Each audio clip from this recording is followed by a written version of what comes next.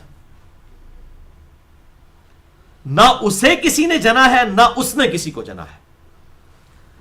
اور پھر اس کے بعد جو اگلی بات ہے وَلَمْ يَكُنْ لَهُ كُفُوًا أَحَدٌ، اور کوئی ایک بھی اس کی ٹکر کا نہیں ہے، کوئی ایک بھی اس کا ہم پلہ نہیں ہے. ایسی اس کی شان ہے. یہ ہے ٹچ سٹون آف تھیولوجی، یعنی خدا کے ایک ہونے کی کسوٹی. جو اس ٹیسٹ کو پاس کر جائے وہ خدا ہے، اور خدا کے علاوہ، گاڈ کے علاوہ، اللہ کے علاوہ کوئی اس ٹیسٹ کو پاس ہی نہیں کر سکتا. اور میں یقین کریں اگر مجھ سے آپ پوچھیں نا، سب سے زیادہ حیران کن چیز میرے لیے جو ہے نا، سب سے زیادہ حیران کن چیز اللہ کی کوالٹیز میں، وہ اس کا ہمیشہ سے ایگزسٹ کرنا ہے، ہمیشہ سے ہونا. یہ سب سے بڑی بات ہے. انسان کی عقل دنگ رہ جاتی ہے. باقی ساری چیزیں تو آپ کہیں گے قدرتیں ہیں، لیکن یہ چیز کہ خود سے ہونا اور ہمیشہ سے ہونا، یہ ہے سب سے بڑی چیز. اسی لیے بھائیوں میں نے ایک پورا لیکچر دیا ہے، اور میں سمجھتا ہوں اور اسلام کی خدمت کے اعتبار سے میرے چند اہم ترین لیکچرز میں سے ہے مسئلہ number 83B، who created God, اور جدید شیطانی وسوسوں کا تحقیقی جائزہ. خدا کو کس نے پیدا کیا اور جدید شیطانی وسوسوں کا تحقیقی جائزہ، جس میں نے دور حاضر کے لیڈنگ ایتھیسٹ پروفیسر رچرڈ ڈانکنس، جو آکسفورڈ یونیورسٹی انگلینڈ کے پروفیسر ہیں، انہوں نے تقریباً 450 صفات پر مشتمل ایک کتاب لکھی ہے، جو اس وقت دنیا میں سب سے زیادہ کتاب چھپتی ہے خدا کے نظریے کے خلاف. دا گاڈ ڈیلوژن اس کا نام ہے. ڈیلوژن انگلش میں کہتے ہیں ایسا فرسودہ عقیدہ جس کی کوئی بنیاد نہ ہو، وہ صدیوں سے چلتا آ رہا ہو اور لوگ اس کو اسی طریقے سے بس ماننا شروع کرتے ہیں، اسے کہتے ہیں ڈیلوژن. تو اس نے کہا یہ خدا کا نظریہ جو ہے نا، یہ ہائپوتھیسس کہ یہ کائنات کسی گاڈ نے بنائی ہے، کسی سپریم بینگ نے بنائی ہے، کسی سپر نیچرل ایجنسی نے بنائی ہے، کسی الہ نے بنائی ہے، کسی کریٹر نے بنائی ہے، کسی رب نے بنائی ہے، کسی بھگوان نے بنائی ہے، کسی وشنو نے بنائی ہے، یہ ڈیلوژن ہے، آباء و اجداد سے چلتا آ رہا ہے، اس کی کوئی ریالٹی نہیں ہے. تو اس کی کتاب کا الحمدللہ میں نے انٹلیکچوئل لیول پہ جا کر پوسٹ مارٹم کیا ہے، مسئلہ نمبر 83B کے نام سے، ہو کریٹڈ گاڈ. اور اس میں سب سے بڑا اعتراض ہی اس کا یہ ہے کہ اللہ کو کس نے پیدا کیا ہے. اس کا پھر میں نے الحمدللہ سائنٹیفک فیکٹس کے ساتھ جواب دیا ہے، قرآن و حدیث سے بعد میں، پہلے سائنٹیفک فیکٹس اور لاجکس کے ساتھ.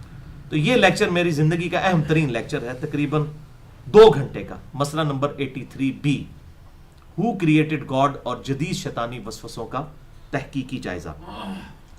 تو بہرحال میں نے اس کا ضمناً یہاں پر ذکر کر دیا. تو یہ سب سے بڑی کوالٹی ہے کہ وہ ایور ایگزسٹ کرتا ہے. اور اس کے بعد کوالٹی یہ ہے کہ وہ جو چیز بناتا ہے وہ کریشن ایکس نہیلو ہے، جسے ہم اردو میں کہتے ہیں عدم محض سے وجود بخشنا. آپ کے پاس لکڑی تھی، آپ نے کاٹ کے فرنیچر بنایا، تو لکڑی تو ایگزسٹ کرتی تھی نا، اسی لکڑی کو توڑ کر فرنیچر بنا لیا. اس کو کہتے ہیں تخلیق کرنا. تو خالق آپ بھی ہیں، میں بھی ہوں، اور لوگ بھی ہیں، کسی نہ کسی درجے میں خالق ہیں کہ چیزوں کی تخلیق کرتے ہیں. یہ بال پوائنٹ بھی کسی نے تخلیق کیا، یہ لیپ ٹاپ پہ جس پہ میری ریکارڈنگ ہو رہی ہے ویب کیم کے ذریعے، یہ بھی کسی کی تخلیق ہے. لیکن مٹیریل اسی کائنات سے لیا، کسی نے یہ مٹیریل خود نہیں بنایا. لیکن خدا نے کریشن ایکس نہیلو کی ہے، عدم محض سے وجود، کوئی چیز ایگزسٹ ہی نہیں کرتی تھی، اس نے میٹر کو بنا دیا. الحمدللہ.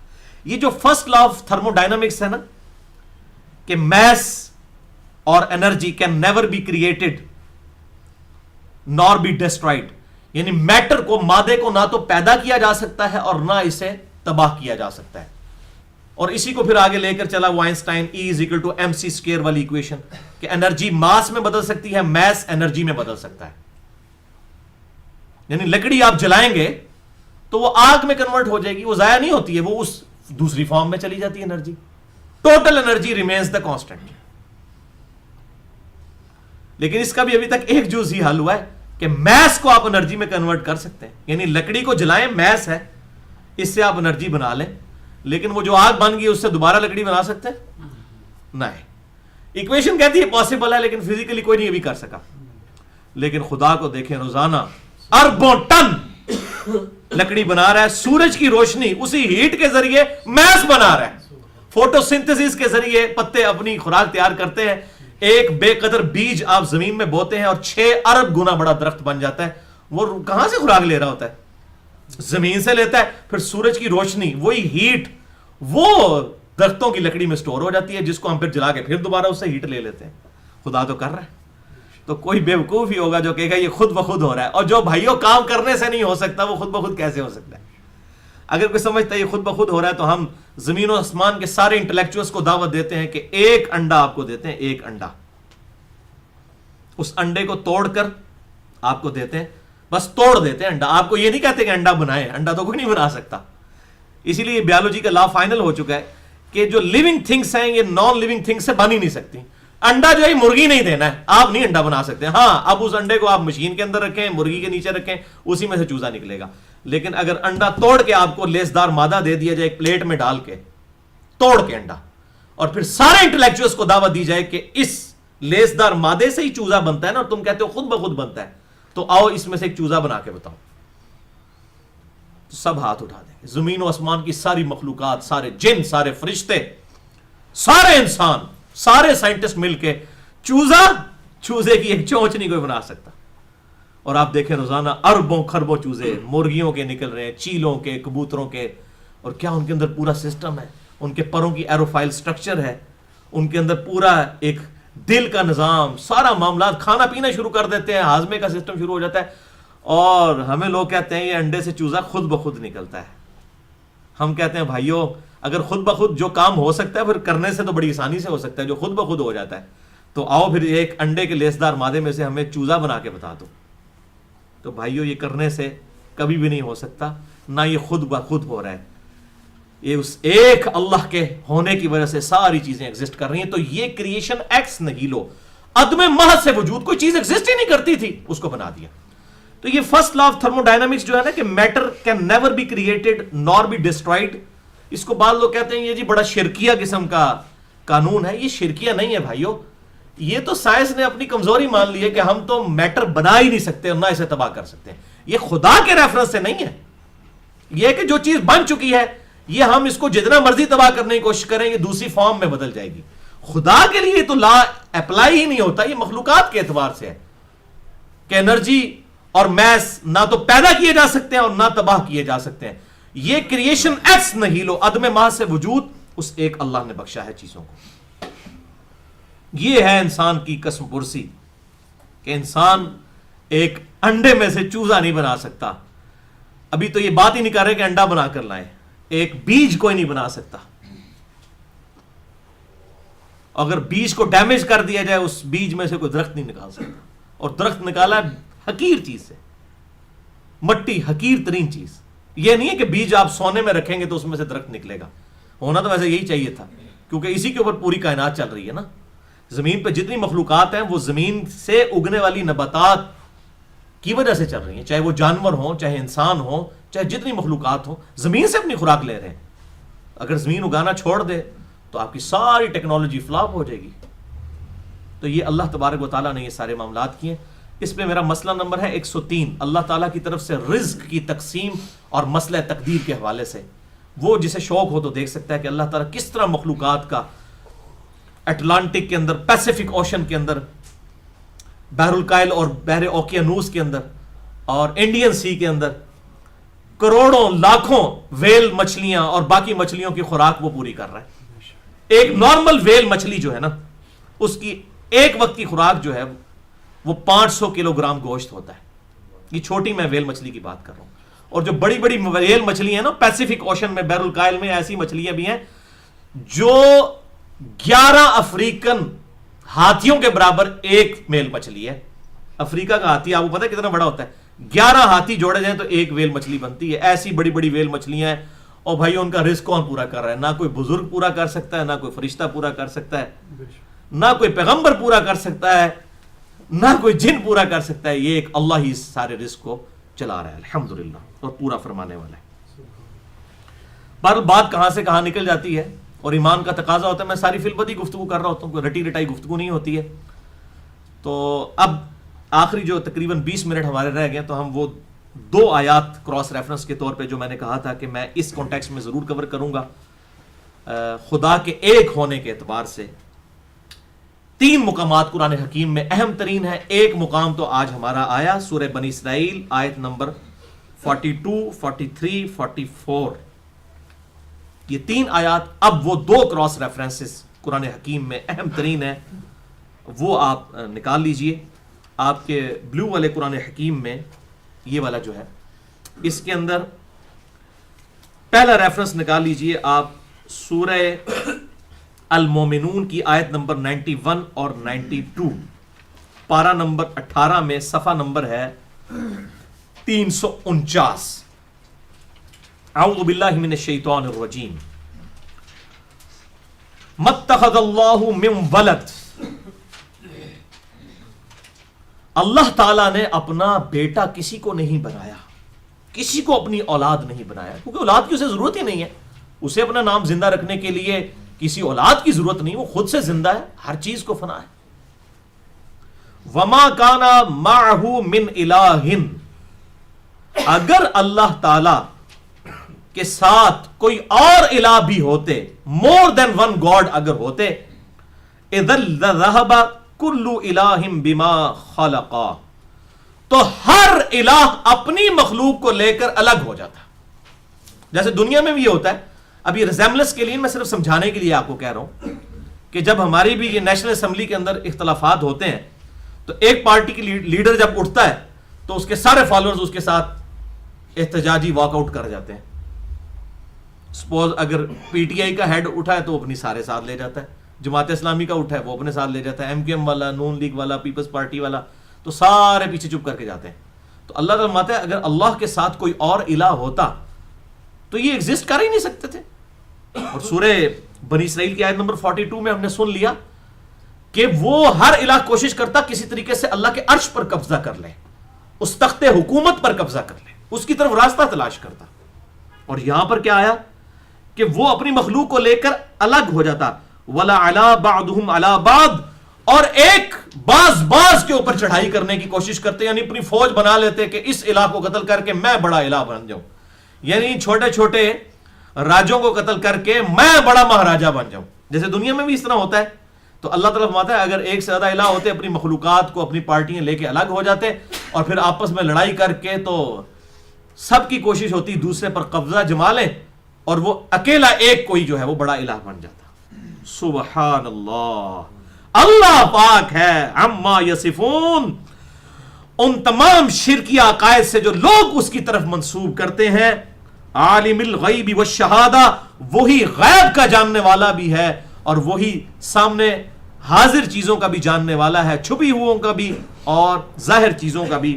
فتعالی عما یشرکون, وہ بہت بلند ہے ان کے اس شرک سے جو اس کے ساتھ کرتے ہیں. یعنی خدا کو کوئی ٹینشن نہیں ہے کہ اگر اس کے ساتھ کوئی شریک ٹھہرائے.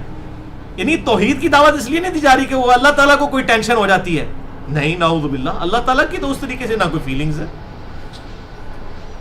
نہ اس کے وہ احساسات ہیں جس طریقے سے ہمارے ہوتے ہیں.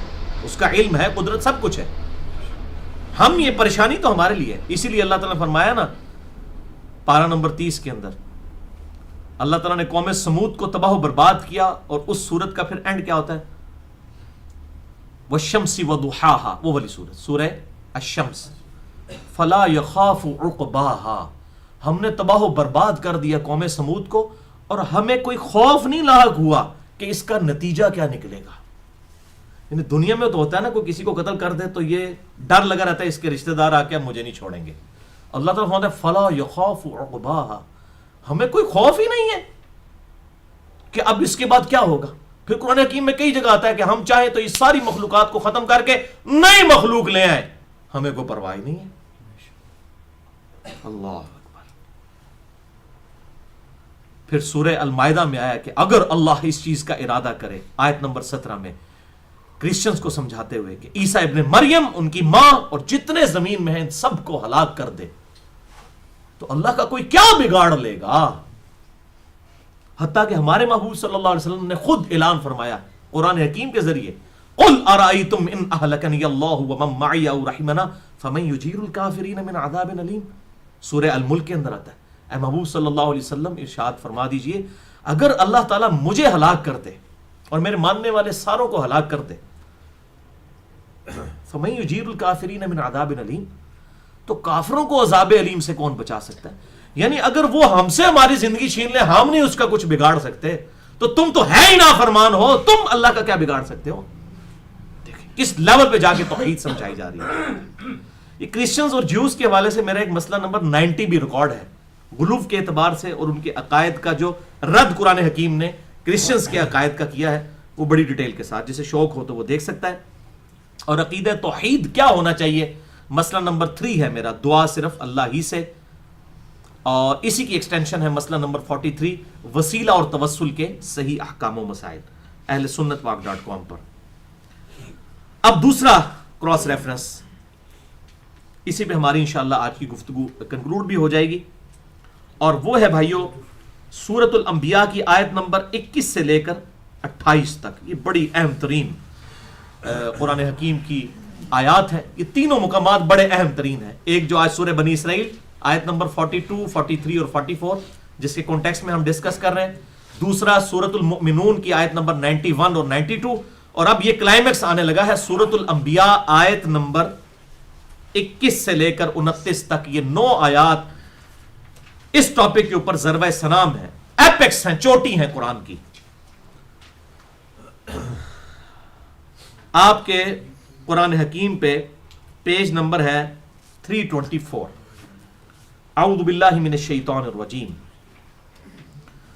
اب اتخذوا آلہۃ من الارض ہم ینشرون، کیا انہوں نے جو الہ پکڑ لیے ہیں اللہ کے مقابلے پر اس زمین میں، کیا وہ مرنے کے بعد کسی کو زندہ کر سکتے ہیں؟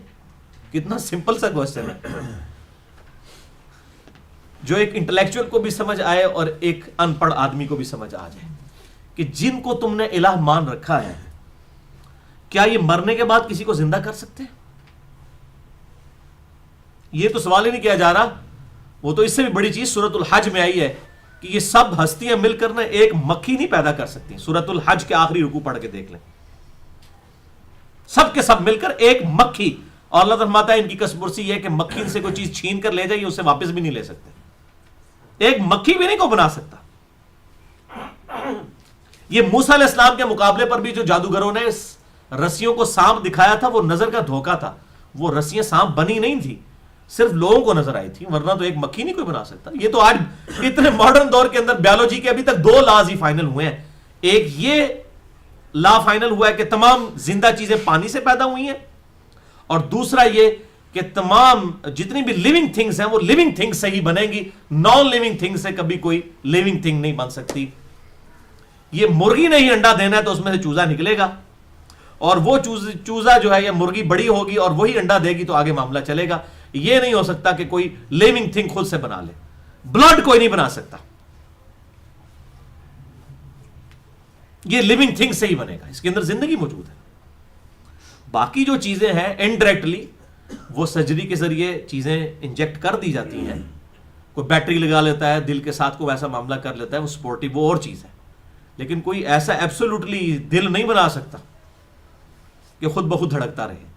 ہاں سپورٹیو کرنے کے لیے وہ چیزیں اس کو ساتھ اٹیچ ضرور کر دی جاتی، اور اگر کوئی سمجھتا ہے کہ دل دھڑکنے کی وجہ سے زندگی ہے تو آپ کو پتا ہے وینٹیلیٹر کے اوپر لوگوں کو چڑھا دیا جاتا ہے، ان کا دل تو دھڑکتا رہتا ہے، خون بھی گردش کرتا ہے، لیکن کہتے ہیں نہیں میڈیکلی موت ہو چکی ہے، مشین سے اتاریں گے تو ساتھ ہی ڈیتھ ہو جائے گی۔ تو یہ موت پھر کیا ہے؟ یہ روح کا نکلنا، یہ کسی اور چیز کا نام ہے۔ اگر اس چیز سے ہوتا ہے انسان اپنے آپ کو ان چیزوں سے آزاد کر سکتا ہے، اور یہ انسان کی سب سے بڑی کمزوری ہے جو انسان کو لے جاتی ہے کہ وہ خدا کے دامن میں پناہ لے، کہ انسان اپنے آپ کو نہ نیند سے آزاد کر سکتا ہے، نہ موت سے آزاد کر سکتا ہے، نہ پیشاب سے آزاد کر سکتا ہے۔ ہماری مشینری 24 گھنٹے کے بعد اگلے 24 گھنٹے کے لیے کام ہی نہیں کر سکتی جب تک کہ ہم سو نہ جائیں۔ آپ دیکھیں ہم روزانہ سوتے ہیں، آپ نے کبھی غور نہیں کیا، اس کے بغیر آگے مشین چل ہی نہیں سکتی، باقاعدہ اہتمام ہوتا ہے کہ سونا ہے اور روزانہ سونا ہے۔ اب آپ کو سمجھ آئے گا لا تأخذہ سنۃ ولا نوم، اللہ کو نہ کبھی نیند آتی ہے نہ کبھی اونگ آتی ہے، ٹریلینز اینڈ ٹریلینز ایئر سے ہمیشہ سے ایگزسٹ کرتا ہے، نہ کبھی اسے نیند آئی، نہ تھکاوٹ ہوئی، نہ کبھی اونگ آئی. انسان کی کسپرسی کو دیکھ لیجیے آپ. اس کے باوجود انسان جو ہے وہ ہر انسان کے اندر خدا بننے کی خواہش ہے، نعوذ باللہ. اور یہ خواہش آپ کی پوری ہوگی لیکن اس دنیا میں نہیں. اس دنیا میں خدا کو مان لیں، آخرت میں اللہ تعالیٰ آپ کی یہ خواہش پوری کرے گا. خدا کی سب سے بڑی کوالٹی کیا ہے؟ کن فیکون. وہ کہتا ہے کن، وہ ہو جاتا ہے. اور جنت میں یہی ہونا ہے، آپ خواہش کریں گے وہ چیز آپ کے سامنے آ جائے گی. یہاں خدا کے بن جائیں تو وہاں پر اللہ تعالیٰ ہر وہ چیز آپ کو دے دے گا جو آپ کی خواہش ہے. تو جس نے دنیا اپنی مرضی کی گزاری وہ آخرت اللہ کی مرضی کی گزارے گا، اور جس نے دنیا اللہ کی مرضی کی گزاری وہ آخرت اپنی مرضی کی گزارے گا. یہ جملہ میرا یاد رکھیے گا، دنیا خدا کی مرضی کی. اور میں تو آج کچھ دنوں سے میرے دماغ میں اللہ نے ایک بات ڈالی، میں آپ کے ساتھ بھی شیئر کرتا ہوں، اور اس کے اوپر غور کریں تو آپ پریشان ہو جائیں گے کہ اللہ کا شکر ہے کہ یہ 50-60 سال کی زندگی ہے. یہ کتنا بڑا کرم ہے اللہ تعالیٰ کا. صحیح مسلم میں حدیث ہے، آخرت اور دنیا کی مثال اس طرح ہے کہ تم میں سے کوئی انگلی ڈبوئے سمندر میں اور اس کے ساتھ جتنا پانی لگتا ہے، یہ دنیا کی زندگی ہے اور سمندر آخرت کی انفینٹ. کوئی آپ اس کو کمپیئر ہی نہیں کر سکتے. اچھا اب میں آپ سے پوچھتا ہوں کہ آخرت کی بلینز اینڈ ٹریلینز ایئرز کی جو زندگی ہے نہ ختم ہونے والی، اس کا فیصلہ صرف آپ کی 40-50 سالہ زندگی میں ہونا ہے، جس میں سے بھی آپ 1/3 تو سو کے گزار دیتے ہیں. ٹھیک ہے، اگر آپ نیٹ کیلکولیشن کریں تو 4-5 سال کی زندگی ہے جو آپ نے خدا کو دینی ہوتی ہے، اور اس کے اگینسٹ اربوں سال کی زندگی. یہ اللہ کا رحم ہی ہے نا. ورنہ یقین کریں اگر یہ اللہ تعالیٰ یہ شرط لگا دیتا کہ دنیا میں 1 کروڑ سال تک نمازیں پڑھو، شریعت کی پابندی کرو، کوئی حرام کام نہ کرو، تو میں تمہیں کھربوں سال کی زندگی دوں گا، تو یہ بھی کوئی مہنگا سودا نہیں تھا. تو اللہ کا شکر ادا کریں کہ 1 کروڑ سال کی زندگی نہیں ہے، ورنہ 1 کروڑ سال کی بھی کم ہے اس اربوں سال کی زندگی کے مقابلے پہ. اس کے اوپر غور کرنا ہے. لوگ تو زندگی کے کم ہونے کے اوپر غم کرتے ہیں، میں تو یقین کریں جب سے تصور آیا میں کہتا ہوں شکر ہے یا اللہ 60 سال تک کچھ بھی نہیں رہے اگر ہے تو. ورنہ تو آج کل تو ہمارے ملکوں میں تو ایوریج لائف ہی 50 یا 55 کے قریب چل رہی ہے. تو یقین کریں یہ 100 سے کم سال کے اوپر اربوں سال کی زندگی ملنا یہ اللہ کا رحم ہی تو ہے. حضرت نوح علیہ السلام نے تو 950 سال گزارے. آپ سے ذرا پوچھے 950 سال اگر نمازیں پڑھنی پڑے، 950 سال تک اولاد اور بیوی کی مشقت اٹھانی پڑے، 950 سال تک روزے رکھنے پڑے، 950 سال تک آپ کو حرام اور حلال میں تمیز کرنی پڑے، تو اندازہ کریں کتنی مشکل ہے. تو یہ زندگی کا ڈیوریشن اور ٹائم سپین کا کم ہونا یہ اللہ کا بہت بڑا رحم اور کرم ہے، الحمدللہ. اب جناب آپ تصور کریں اور جھومیں. اب آپ کو یہ کام نہیں ہوگا کہ یار میری 70 ہو جائے، تسی کو یا اللہ آج چوک لائے، جنت ہی لے کے جانا تو ہونے ہی چوک لائے، ظاہر ہے کیونکہ آج کے بعد بھی جانا ہے یا 10 سال بعد بھی جانا ہے. تو شکر کریں کہ یہ اربوں کروڑوں ہزاروں سینکڑوں سال کی زندگی نہیں، بڑی تھوڑی سی زندگی ہے الحمدللہ.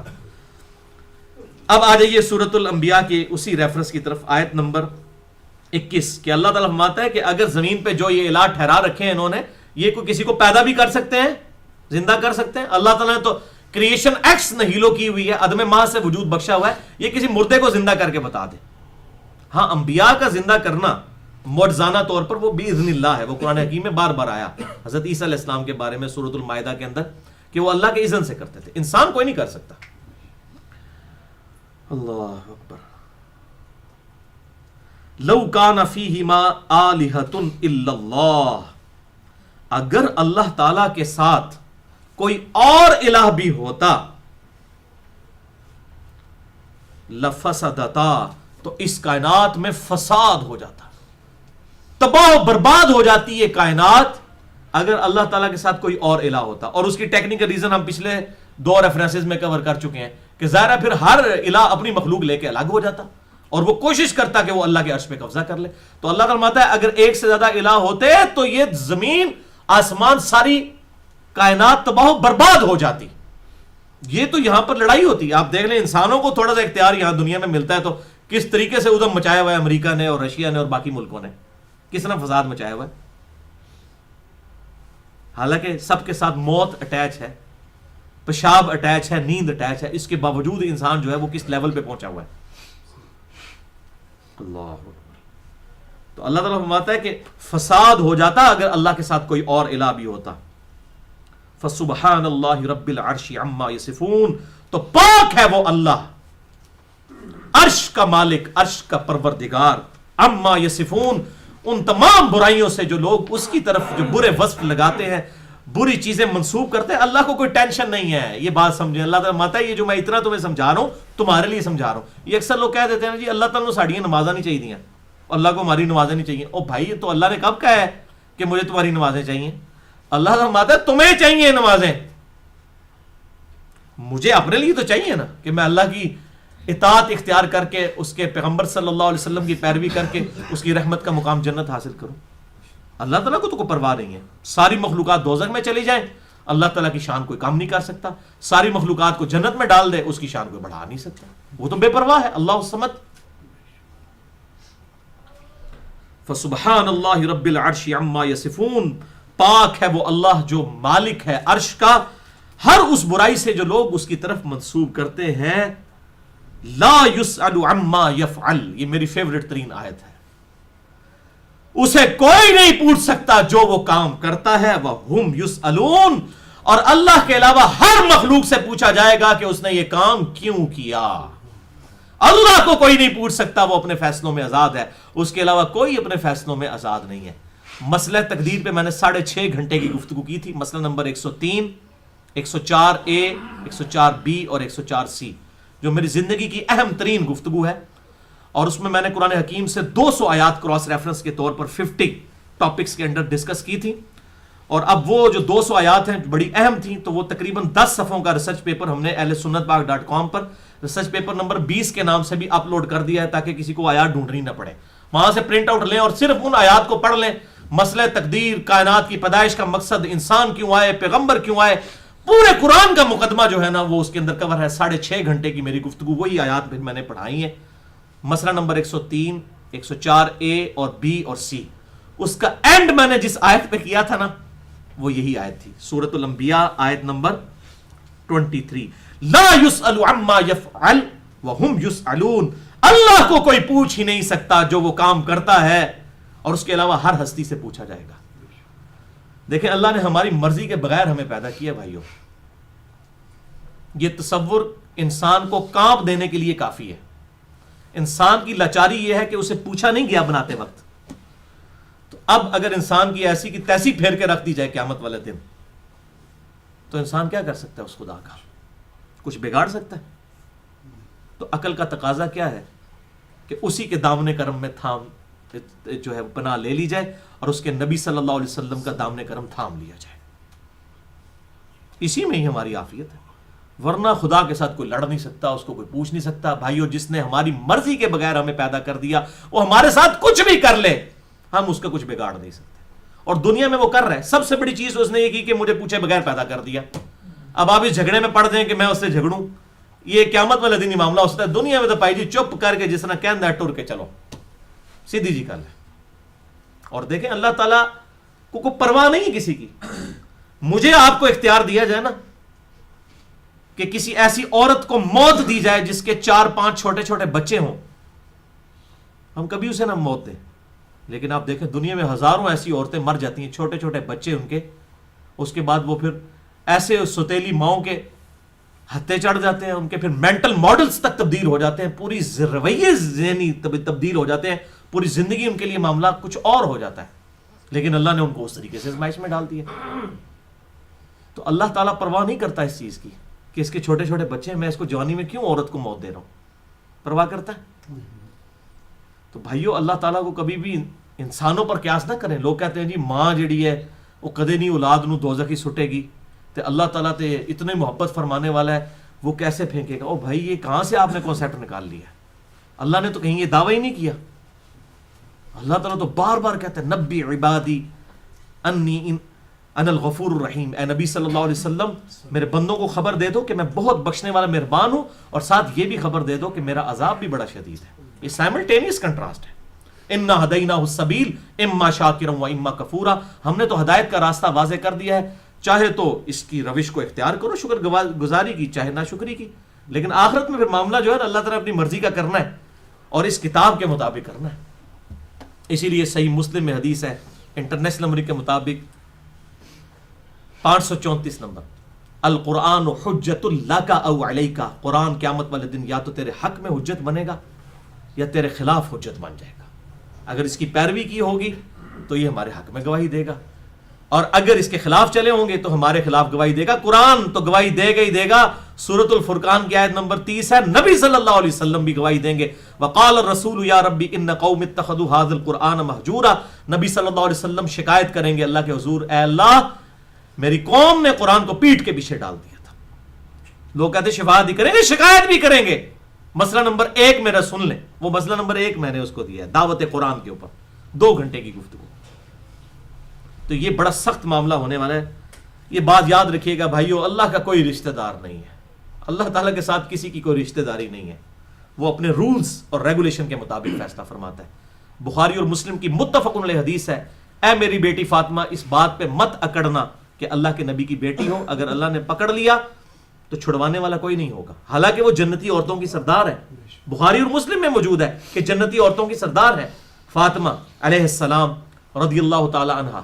لیکن یہ ہمیں بتایا گیا تاکہ کوئی بعد میں کوئی بہت بڑا بزرگی کا دعویٰ نہ کر دے کہ اسی تے بخشے ہوئے ہیں، ساڑے مرید بن جاؤ تے اسی سارے نو ہی جنت ہی لے کے جائیں گے. پتہ نہیں جنت ہی لے کے جاؤ گے یا دوزخ ہی لے کے جاؤ گے، تو قیامت دہاڑے پتہ چلے گا.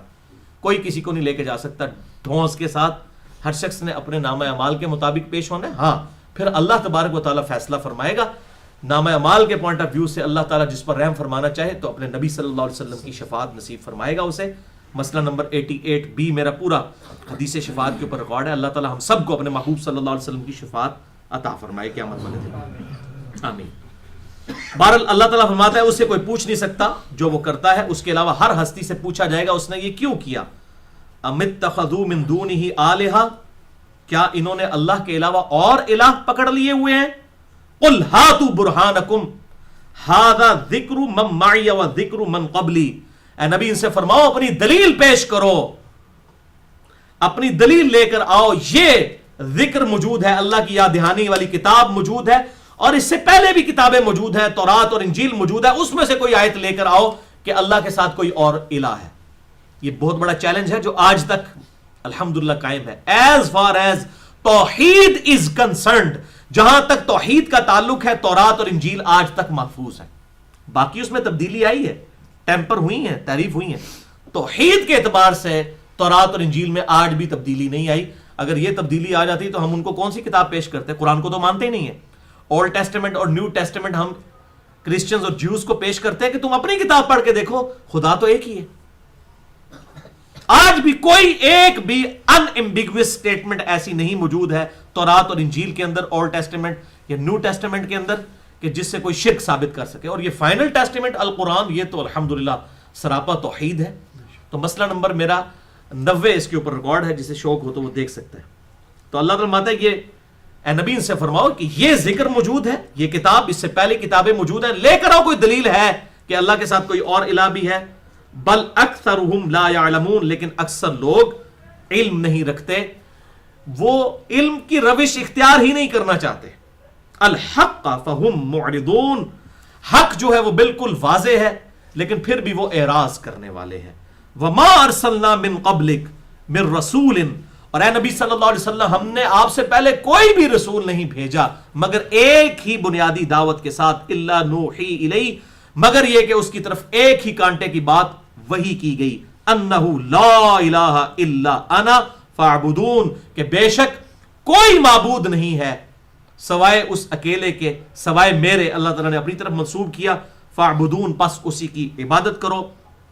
وقالوا اتخذ الرحمن ولدا، اور یہ کہتے ہیں رحمان نے بیٹا جنم دیا ہے. نعوذ باللہ، سبحانہ، وہ پاک ہے، اسے بیٹے کی کیا حاجت ہے؟ وہ خود سے زندہ اور سب کو تھامنے والا ہے، اس کو کوئی موت آنی نہیں ہے، اسے اپنا نام زندہ رکھنے کے لیے کسی بیٹے کی ضرورت نہیں ہے. بل عباد مکرمون، بلکہ وہ اللہ کے عبادت گزار اور عزت والے بندے ہیں، جن کو یہ بیٹے سمجھ رہے ہیں، فرشتوں کو بیٹیاں سمجھ رہے ہیں یا پیغمبروں کو اللہ کا بیٹا سمجھ رہے ہیں، وہ اللہ کے بندے ہیں. لا یسبقونہ بالقول وہم بامرہ یعملون، وہ اللہ تعالیٰ کے سامنے کو بڑھ چڑھ کر اپنی بات بھی نہیں پیش کر سکتے بغیر اجازت کے، خود سے. اور وہ وہی کرتے ہیں جو اللہ تبارک و تعالیٰ انہیں حکم دیتا ہے، وہی کام کرتے ہیں. یعلم ما بین ایدیہم وما خلفہم، اور اللہ تعالیٰ جو کچھ ان کے آگے ہے جو کچھ پیچھے ہے وہ جانتا ہے. جبرائیل زیرو ہے اللہ تعالیٰ کے امر کن کے بغیر، وہ تو ایک ڈمی ہے. یہ خدا کا امر کن ہے جو اللہ تعالیٰ نے اسے عزت دی ہوئی ہے. اللہ تعالیٰ ماتا کسی فرشتے کی بھی یہ مجال نہیں ہے کہ وہ ایسا معاملہ کر سکے. وہ تو اس کے حکم کی پاسداری کرتے ہیں، اور اللہ تعالیٰ جو کچھ ان کے آگے اور پیچھے ہے اس کا احاطہ کیے ہوئے ہے. ولا یشفعون، اور نہ وہ کسی کی شفاعت کر سکتے ہیں، الا لمن ارتضی، ہاں مگر جس کے لیے اللہ راضی ہو. اللہ کسی کو کہے نا کہ فرشتے فلاں کی شفاعت کرو، جس طرح ہمارے محبوب صلی اللہ علیہ وسلم بھی مہمان خصوصی ہیں قیامت کے دن کے، تو اللہ تعالیٰ شفاعت کا حکم دے گا ان کو، اور اللہ ہی تعداد مقرر کرے گا. مسئلہ نمبر 88B سن سکتے ہیں. تو اللہ تعالیٰ فرماتا ہے اس کی اجازت. من ذا الذی یشفع عنده الا باذنہ، جو آیت الکرسی میں بھی ہے، کون ہے جو اللہ کے حضور سفارش کرے مگر اس کے اذن کے ساتھ. وہم من خشیتہ مشفقون، اور وہ فرشتے تو ہر وقت اس کے ڈر کے ساتھ کانپتے رہتے ہیں. ان کو تو ہر وقت ٹینشن رہتی ہے کہ کیا معاملہ ہو جائے ہمارے ساتھ. اور اب اللہ تعالیٰ کی طرف سے گاڑا فتویٰ آ رہا ہے. وَمَن يَقُلْ مِنْهُمْ إِنِّي إِلَٰهٌ مِّن دُونِهِ، اگر کوئی ان میں سے یہ جرت کرے کہ وہ بھی کوئی الہ ہے اللہ تعالیٰ کے سوا، کوئی خدائی کا دعویٰ کر دے بالفرض، کوئی فرشتہ، کوئی جبریل، میکائیل، اسرافیل، ان میں سے بھی اگر کوئی دعویٰ کر دے کہ وہ بھی الہ ہے، فَذَلِكَ نَجْزِيهِمْ جَهَنَّمْ، تو اس کی پھر سزا یہ ہے کہ اسے بھی ہم دوزخ میں پھینک دیں گے. کیا مجال ہے کسی کی؟ کذالک نجزی الظالمین، بالکل اسی طریقے سے ہم بدلہ دیا کرتے ہیں ظالموں کو. اچھا اب یہاں پر میں چاہ رہا ہوں ایک آیت اور کور کریں. میں ان آیات کو جو ہے نا عقیدہ توحید کے اعتبار سے اپنا ایمان تازہ کرنے کے لیے وہ آیات یہاں پر چاہ رہا ہوں کراس ریفرنس ایک اور آپ کو یہاں پر تحفہ دے دیں.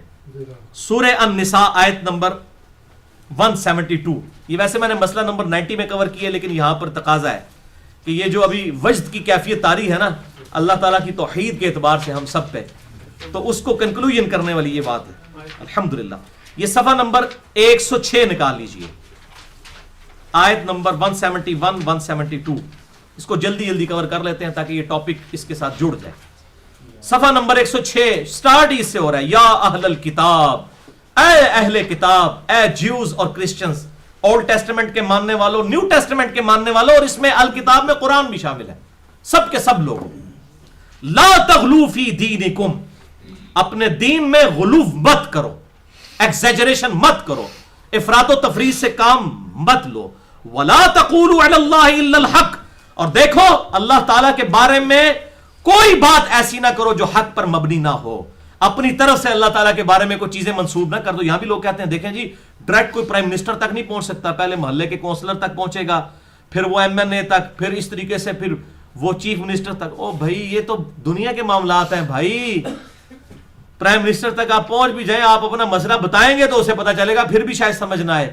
اللہ تو وہ ہے جس کا کوئی پروٹوکول ہی نہیں ہے. نحن اقرب الیہ من حبل الورید، وہ تو ہماری رگے جان سے زیادہ ہمارے قریب ہے، اور وہ تو ہمیں پکار پکار کر یہ بات کہتا ہے ادعونی استجب لکم، میں میرے بندوں مجھ سے مانگو میں عطا کروں گا.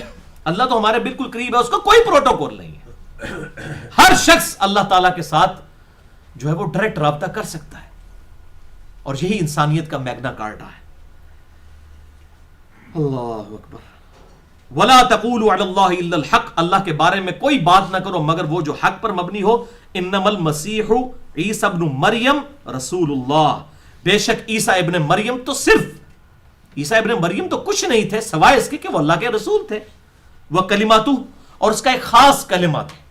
یعنی باقیوں کے تو ماں باپ بھی ہوتے ہیں، آپ کے کیس میں ماں تھی باپ نہیں تھا، اور وہ جو مسنگ ایلیمنٹ تھا وہ اللہ کا کلمہ کن تھا. یہ نہیں ہے کہ اللہ تعالیٰ کوئی نعوذ باللہ ان میں سرایت کر گیا تھا، اس کا رد بھی آتا ہے، وہ میں نے مسئلہ نمبر 90 میں بتایا.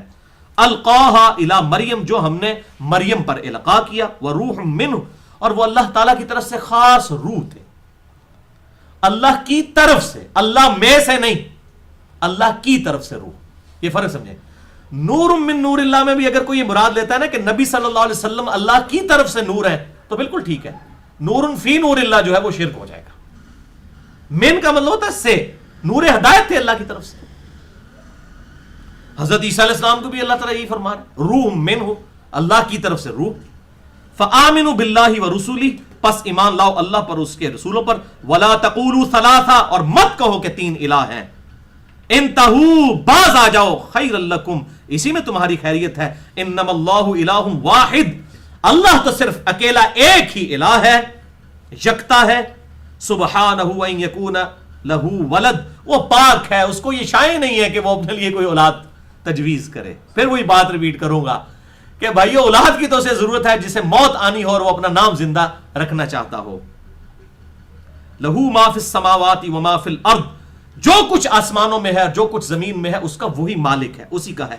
وکفا باللہ وکیلا، اور اکیلا اللہ ہی ان سب پر گواہ ہے۔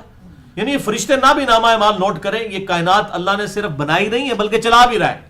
یہ اس سے مشکل چیز ہے، ایک تو ہے بنانا، پھر چلانا، ہر چیز کو رزق دینا اور سارے معاملات کو پورا کرنا۔ اب وہ آیت آ رہی ہے، سخت ترین آیت، لن يستنكف المسيح ان يكون عبدا لله، مسیح علیہ السلام، عیسیٰ ابن مریم کبھی اور محسوس نہیں کریں گے کہ لوگ انہیں اللہ کا بندہ کہیں۔ اللہ اکبر، ان کو کبھی اس بات پر آر نہیں آئے گی، وہ اپنی ڈیگریشن نہیں سمجھیں گے کہ میری بے عزتی ہے کہ مجھے کوئی اللہ کا بندہ کہہ دے۔ تو کرسچن تو یہ سمجھتے تھے کہ خدا کا ٹکڑا کہیں گے، خدا کا بیٹا کہیں گے تبھی ان کی شان بیان ہوگی۔ اللہ تعالیٰ فرماتا ہے کہ اصل شان تو ہے اللہ کا بندہ ہونا۔ اب وہ صحیح بخاری کی حدیث یاد کر لیں، کتاب الانبیاء چیپٹر میں، اے میرے امتیو، آپ صلی اللہ علیہ وسلم نے خطبے میں یہ بات ارشاد فرمائی، دیکھنا میری شان کو اس طرح بلند نہ کر دینا جیسا کہ کرسچنز نے، نصارہ نے عیسیٰ ابن مریم کی شان کو بلند کر دیا تھا اور بڑھا دیا تھا۔ میں اللہ کا بندہ اور اس کا رسول ہوں، مجھے اللہ کا بندہ اور اس کا رسول ہی کہنا۔ اور الحمدللہ تمام مسلمان اپنی نمازوں میں تو یہی کہتے ہیں، محمدن عبدہ ورسولہ۔ الحمدللہ اللہ تعالیٰ فرماتا ہے مسیح علیہ السلام کبھی اس بات سے آر محسوس نہیں کریں گے، کبھی ان کو اپنی بے عزتی محسوس نہیں ہوگی کہ وہ کہیں کہ میں اللہ کا بندہ ہوں۔ اللہ اکبر۔ وَلَلْمَلَائِكَةُ الْمُقَرَّبُونَ، اور نہ اللہ کے مقرب فرشتوں، جبریل، میکائیل، اسرافیل یا ملک الموت، کسی کے ساتھ یہ معاملہ نہیں ہے کہ وہ اپنی بے عزتی سمجھے کہ میں بندہ ہی ہوں صرف خاص۔ یا آپ کسی کو کہہ دینا، کسی بڑے بزرگ کو کہ یہ اللہ کے بندے ہیں، وہ کہے گا یار تکو میرے نال ایڈی لمبی دھوم پہلے لاؤ، شیخ الحدیث، شیخ القرآن، فلان ٹمکان، تو تا میری تسلی ہوگی۔ اگر کہنا یہ اللہ کے بندے ہیں، وہ کہے گا لو جی بس بندے ہی، کیونکہ ان کے اندر بھی ایک خدا چھپا بیٹھا ہے، وہ اپنی عبادت تو کرواتے ہیں اپنے مریدین، اپنے محبین، اور یہ ساروں کا حال ہے جو جدھر جدھر بھی ہے۔ تو اللہ تعالیٰ ماتا ہے نہ تو عیسیٰ کی یہ مجال ہے کہ وہ اپنی بے عزتی محسوس کرے، اور نہ کسی مقرب فرشتے کی کہ وہ یہ بے عزتی محسوس کرے کہ میں اللہ کا بندہ ہوں۔ اللہ اکبر۔ اب پھر آ رہا ہے فتویٰ گاڑا، وَمَن يَسْتَنْكِفْ عَنْ عِبَادَتِهِ، ان میں سے بھی کوئی، عیسیٰ علیہ السلام ہو یا جبرائیل، میکائیل، اسرافیل یا ملک الموت، ان بڑے بڑے فرشتوں میں سے بھی اگر کوئی اپنی بے عزتی محسوس کرتا ہے کہ وہ اللہ کو، اپنے آپ کو اللہ کا بندہ کہے اور اس کی عبادت سے وہ روگردانی کرنے کی جرت کرے، وہ یستکبر، اور تکبر میں آ جائے، فَسَيَحْشُرُهُمْ إِلَيْهِ جَمِيعًا، تو کہاں بھاگ کر جائے گا؟ ان سب کے سب کو اللہ ہی کی طرف تو سمیٹ کے آنا ہے قیامت والے دن۔ جبرائیل کہاں جا سکتا ہے اس کائنات سے؟ میکائیل کہاں جا سکتا ہے؟ کوئی پیغمبر، کوئی فرشتہ، کوئی جن اس کائنات کی حدوں سے نکل کے کہاں باہر جا سکتا ہے؟ اللہ تو مدد صبر، اللہ جمع تو کر لے گا قیامت والے دن۔ لمن الملک اليوم للہ الواحد القہار، آج کے دن کس کی بادشاہت ہے؟ اس اکیلے اللہ کی جو قہار ہے۔ لیکن قیامت کا دن اللہ نے اپنا کیا غفار نہیں رکھا ہوا، القہار۔ والعیاذ باللہ تعالی۔ اللہم اجرنا من النار، اللہم اجرنا من النار، اللہم اجرنا من النار، اللہم من احییتہ منا فاحیہ علی الاسلام، ومن توفیتہ منا فتوفہ علی الایمان، آمین۔ اللہ اکبر۔ اللہ تعالیٰ فرماتا ہے سب اسی کی طرف جمع ہوں گے۔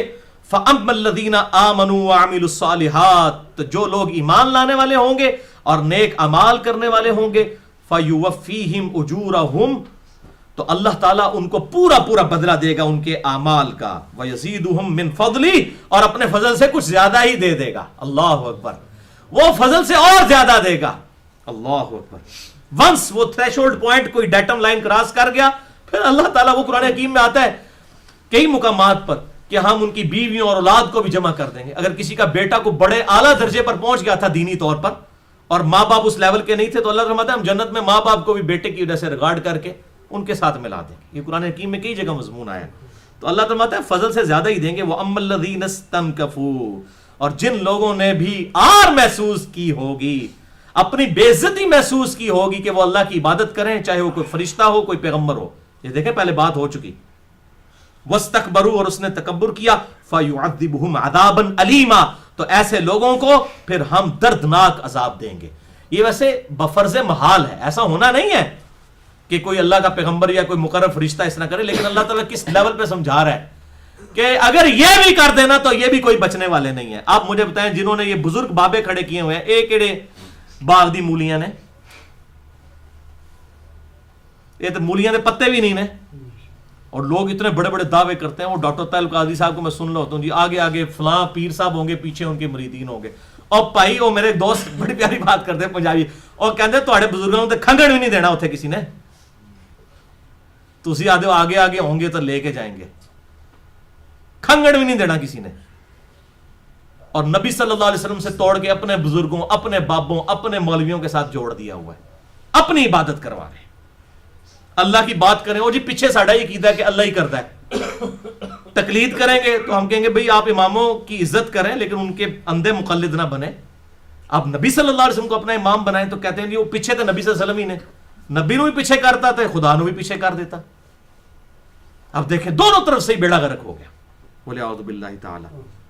تو اللہ تعالیٰ فرماتا ہے ہم ان سب کو عذاب علیم دیں گے.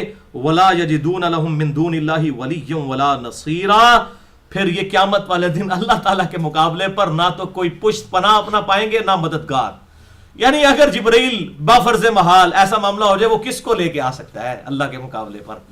وَلَا يَخَافُ عُقْبَاهَا، اللہ کو کسی کی پرواہ نہیں ہے.